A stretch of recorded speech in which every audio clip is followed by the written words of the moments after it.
So my thesis is that um, Black America is in an abusive relationship with the United States of America. And that abusive relationship is what we call systemic racism. And what my book tries to do is give people a really great look at how systemic racism impacts an individual throughout the course of their life. So it uses my story to do that and demonstrate that, and also applies that understanding to the bigger picture. So the main purpose of my book is to get people to understand the cycle of systemic racism that has endured for the past hundreds of years, ever since Black people came to the United States of America. Aside from just looking at racism through the lens of prejudice, what my book tries to do is really get to the nitty gritty of the stats and the economics behind and the evidence behind these ongoing systemic abuses that are perpetuated against people of color. So the themes of my book really touch on, everything from whether it be family, motherhood, also just the child experience with racism. I try to get people to really be reeled into the story through my eyes, but then of course use that, kind of intimate approach to also open people's eyes to how the larger implications of what I faced as an individual. So my book really tries to give a really clear understanding of what narcissism is and how narcissistic abuse can be perpetuated against victims. And of course, I position myself as the victim in this book because sadly I was in this case.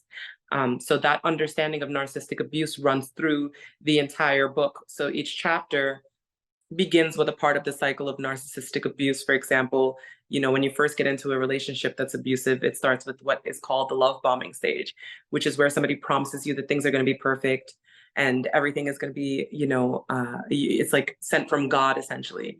And I liken that to how America kind of pitches itself as this land of the free and home of the brave, this place full of opportunity for people. But as history tells with Americanist relationship to Black people, and of course, as my personal story shows, with an individual's relationship to an abuser, is that over time, that relationship kind of becomes muddied, and that's when things like devaluation sets in, which is the next stage of abuse, where a person is degraded and told that they're not worth anything. And we see that in America's relationship with Black people, whether it be through the media, whether it be through music, whether it be you're always kind of getting these messages that Black people are less than and should embrace that designation. And so that's what my book really tries to draw, that parallel between being in an abusive relationship and how America has been essentially abusing its Black populace for centuries. This book increases the reader's understanding of the present and past civil rights movement by really highlighting it. My goal in this book was to kind of not only give a personal account of what I have experienced and give a testament to the reality of the struggles that people endure in the current day, but also to kind of appreciate and highlight that ongoing struggle and how that battle has been won and well, not just won, but of course waged all throughout history. So my book literally uses history to kind of help people understand what's going on in the present, and it connects both the past and the present in a really unique way, to show that cycles exist. And not only do cycles exist, but in understanding that cycles exist, that's how we can determine how we're going to break them and how we're going to eradicate them.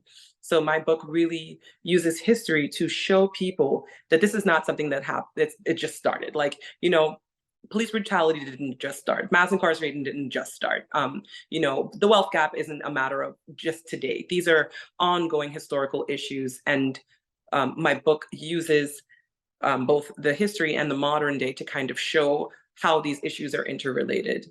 The thing that I never anticipated coming into working on my book was that I would be forced to position myself in history through not only sharing my story, but understanding it in the context of, this modern day civil rights movement of, Black Lives Matter. All of these things are just exploding and happening all around me as I'm writing the book.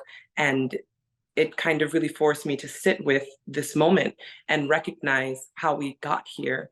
And so this book, for me, forced me to position myself in history and understand what has happened before and also what I want to see moving forward. And I think it does the same exact thing for the reader, because as the reader comes into seeing how a Black woman is faced, or a Black child is, what the ramifications of 9/11 was on a little Black girl, what the ramifications of educational inequalities that we face, what that does to a little Black girl, it kind of forces you to recognize, wait a minute, maybe the fight isn't over, because that's kind of a big story that America was telling for a long time. Like, oh, there was this thing called slavery, and there was, there was Jim Crow, and there were all these different issues, but the civil rights era cured it, and everything is all better now, and everything is, and we integrated everything. But then how is it that I write a book in 2022, it gets released,